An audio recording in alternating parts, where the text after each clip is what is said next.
Ke informasi lain, berita baik datang dari dunia pendidikan tinggi tanah air. Berdasarkan rilis yang dikeluarkan lembaga pemeringkat dunia Quarterly Simmons ataupun QS University Ranking atas lebih dari 350 perguruan tinggi di Asia, Universitas Indonesia, Anda alma maternya bukan? Pokoknya Universitas Indonesia berhasil melesat naik 10 peringkat sekaligus. Parameter yang dipakai adalah kualitas tenaga pendidik, reputasi akademis, jumlah tenaga pendidik asing, serta kegiatan belajar mengajar di setiap fakultas. Lantas seperti apa potret kampus pencetak kaum intelektual terbaik di Asia?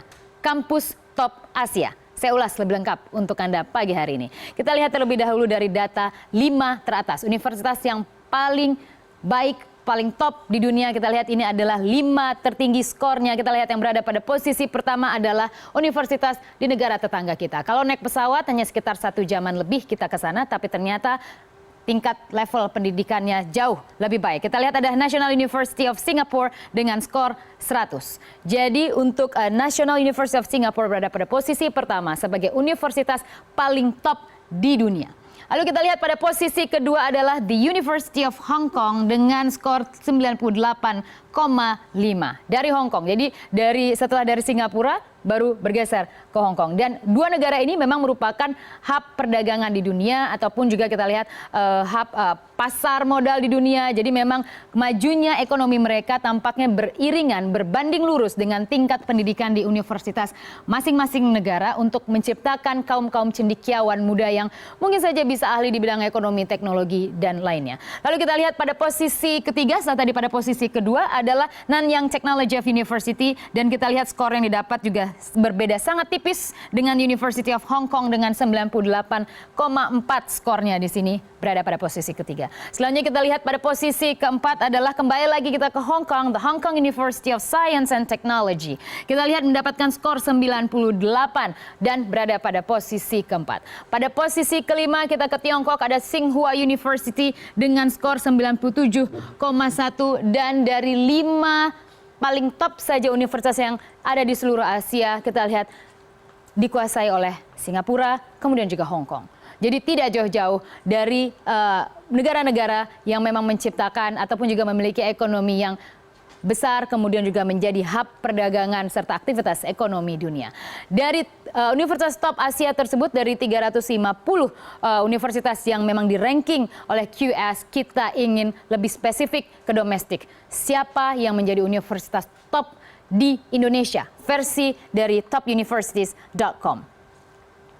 Ternyata penguasa universitas terbaik di dunia kita lihat masih dari Universitas Indonesia. Universitas Indonesia dari ratusan universitas top di Asia ternyata berhasil naik dan saat ini menjadi peringkat ke-67 dengan skor 61. Dan Universitas Indonesia memang tampaknya menjadi universitas terbaik di Indonesia dengan parameter-parameter yang ditentukan tadi oleh QS, yaitu dari tenaga pendidik, hasil lulusan, kemudian bagaimana proses belajar mengajar yang ada di sana.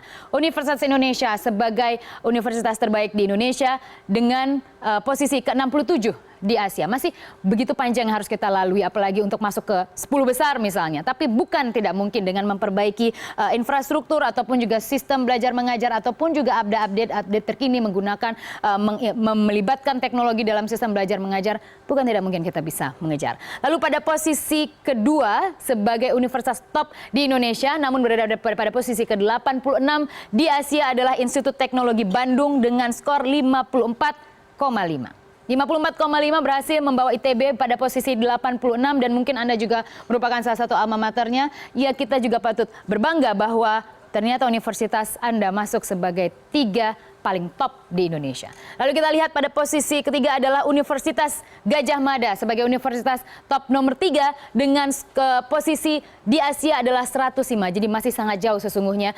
UGM masih harus mengejar ketertinggalan cukup jauh bisa saja untuk melewatkan ITB ataupun juga Universitas Indonesia dengan skor 46,9. Tapi tidak ada yang tidak mungkin ketika kita kemudian mulai berbuat dengan sistem ataupun mekanisme belajar mengajar mungkin yang bisa lebih dimodernisasi tanpa juga menghilangkan substansi sebagai tempat untuk menciptakan kaum intelektual tersebut. Lalu selanjutnya kita lihat dengan lebih spesifik lagi terhadap Universitas Indonesia. Bagaimana tren UI sendiri sepanjang beberapa tahun belakangan dan dengan skor tersebut. Kita lihat UI sendiri sempat berada pada posisi 64 sebenarnya pada tahun 2013. Jadi sudah cukup baik. Namun mengalami penurunan pada tahun 2014 ke posisi 71. Semakin dalam turunnya pada tahun 2015. Namun UI tampaknya melesat cukup baik sehingga saat ini berada di posisi 67 pada tahun 2016. Dan tahun 2017 harusnya targetnya bisa melewati apa yang sudah didapat pada tahun 2013. Ini adalah spesifikasi bagaimana scoring yang diberikan pada UI dengan total skor 61. Untuk reputasi akademik sendiri dan mendapatkan skor 78,4, jadi akademik, reputasi ataupun juga pengetahuan yang dituangkan oleh para mahasiswanya itu mendapatkan skor 78,4. Kemudian reputasi pekerja, jadi para pengajar yang ada di sana kita lihat mendapatkan angka yang relatif tinggi 87,1, sangat tinggi sesungguhnya. Namun reputasi akademik harus ada yang dipompa lagi di sini agar UI bisa mendapatkan skor yang lebih baik sehingga secara total akan mendorong juga angka untuk scoring UI secara total menjadi lebih baik.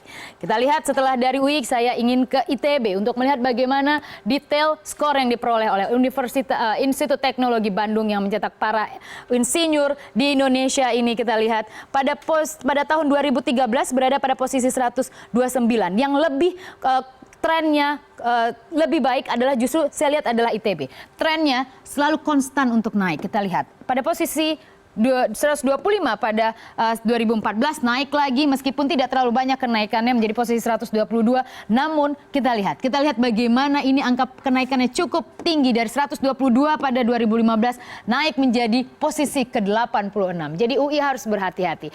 Nah, kenaikan UI cukup baik tapi lihat ITB melesatnya, mereka memperbaiki diri cukup baik dengan total skor 54,5.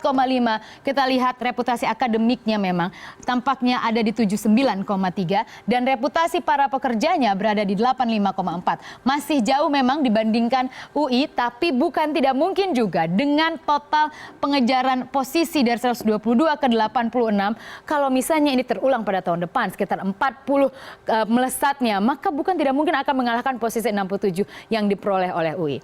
Lalu dari ITB kita lihat selanjutnya adalah dari ITB. Terakhir saja kita ke UGM untuk melihat bagaimana UGM spesifikasi perolehannya. UGM sendiri tidak begitu mengalami fluktuasi untuk posisi ranking terbaik. Kita lihat 133 pada tahun 2013, turun kepada tahun 2014, kembali naik dan naik juga cukup tinggi pada tahun 2016 ke posisi 105 dengan total skor 46,9.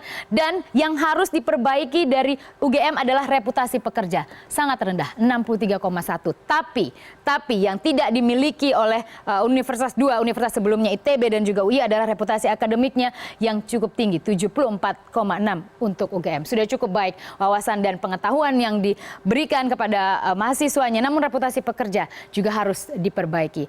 Yang terpenting, pendidikan dan manusia adalah investasi yang cukup mahal karena beberapa dekade ke depan mereka akan menjadi penentu, akan menjadi indikator pertumbuhan ekonomi, perkembangan ekonomi di sebuah negara.